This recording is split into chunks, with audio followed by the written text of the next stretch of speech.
Let's talk about something nearly every solo practitioner or healer has said to me at some point. I just hate selling myself. It makes me feel gross. Does that sound familiar? You've poured your heart into helping people heal. You've trained in your craft. You've done deep, deep, deep work. You've changed lives. You know your work works. But when it comes time to talk about your work, to put it into words, to share it online, to describe it clearly to someone else, to invite people in, everything just starts to feel off. It feels sticky, awkward, performative, sometimes even gross and shameful. And here's the truth. It's not because you're not confident. It's not because you don't believe in yourself. It's not because you need to get over your fear of sales. It's because the model you are given doesn't fit you, and your body knows it. So let's unpack why that is and what actually works for you instead. When I first started offering my own sessions back when I was certified in Buddhist meditation, Reiki, and life coaching, I remember thinking, if I just put up a beautiful website, people will find me. If I get the website perfect, it will work. If I share what I do with enough heart, they'll just get it. If I try a funnel or a freebie or a discovery call script, it will all finally click. I hired so many consultants who tried to show me how to get my business to work. None of it worked.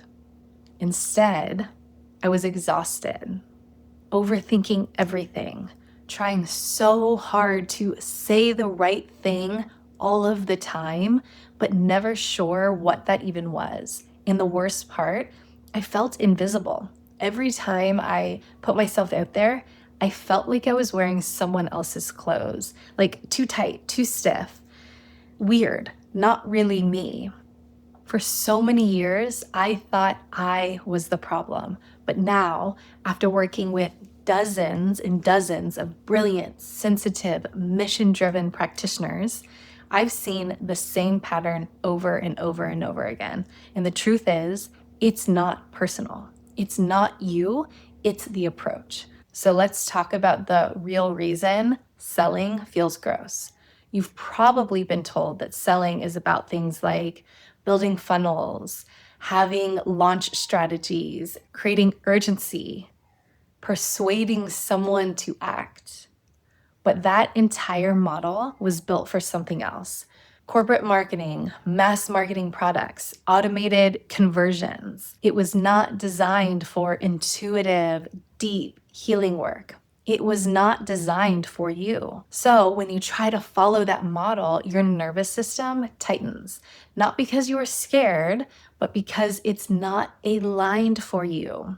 You know you're not here to persuade people into healing. You're here to connect, to guide, to serve. And your body's aversion to traditional sales tactics, that's not fear, that's wisdom.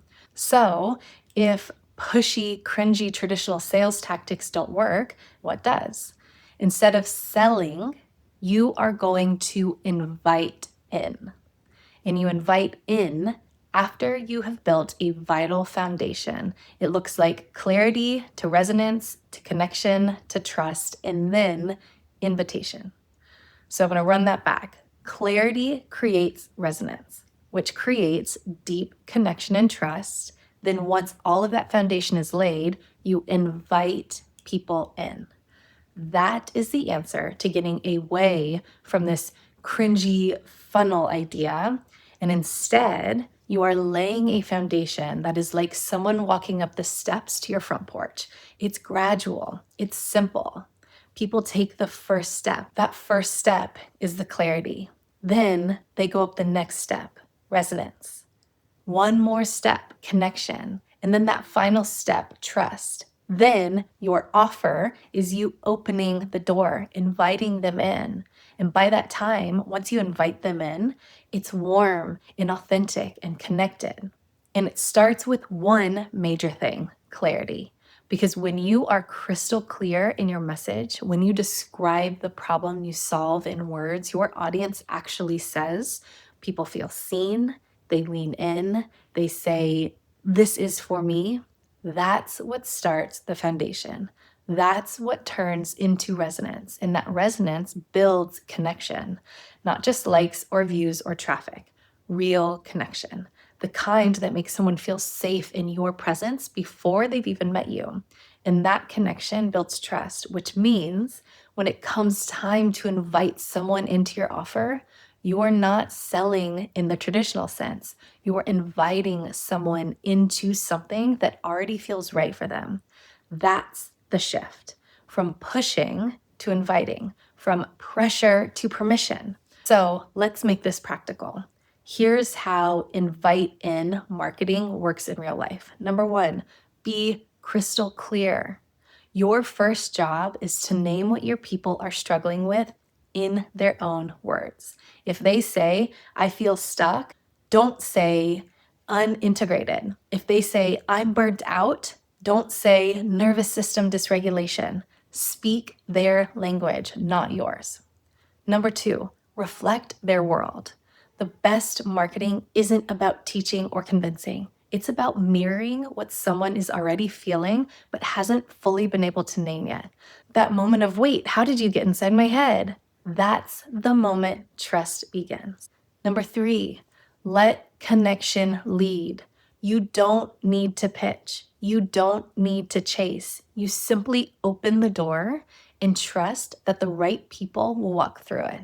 These three things, these are how you start to shift from that cringy, outdated sales tactics into alignment for you.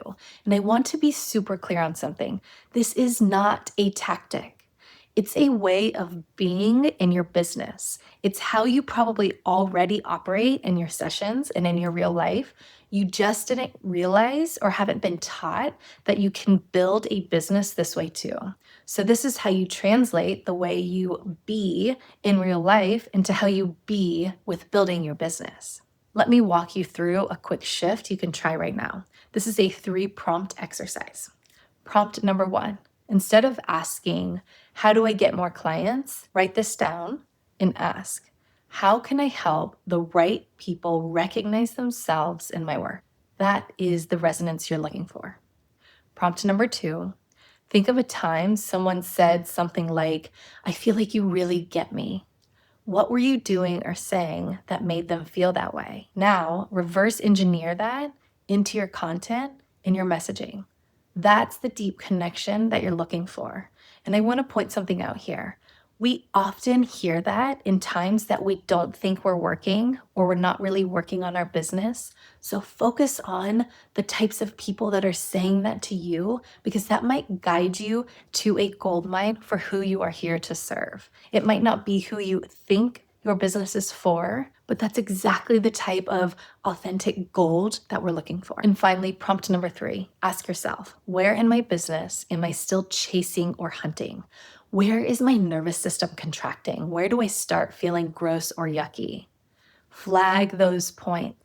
These are areas where you need to shift the way that you are approaching things. You need to shift out of that hunting mindset and into something that is connection-led, that is about inviting instead. And that is how you can let connection and trust guide your business.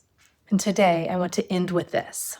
This invite in model, it doesn't just feel better on your nervous system. It also works better, especially for you and your kind of work, because real transformation requires safety, and safety starts before someone buys a package from you or joins a session of yours. When your presence already feels safe and respectful and attuned, people feel it. That's why I say, you don't need a cringy sales funnel. You don't need a high pressure launch or countdown. You don't need to persuade anyone.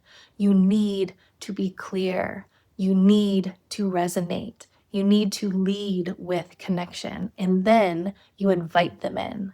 That's what creates aligned, easeful, sustainable growth. not because you sold them, but because you saw them and they felt it. We'll close today with the Ren realization of the week. When you shift from persuasion to permission, you don't just change how you sell, you transform your entire business. And that is the real magic that you're looking for. Please reach out anytime. Questions, comments, feedback. You just want to connect. I am always here. See you next time.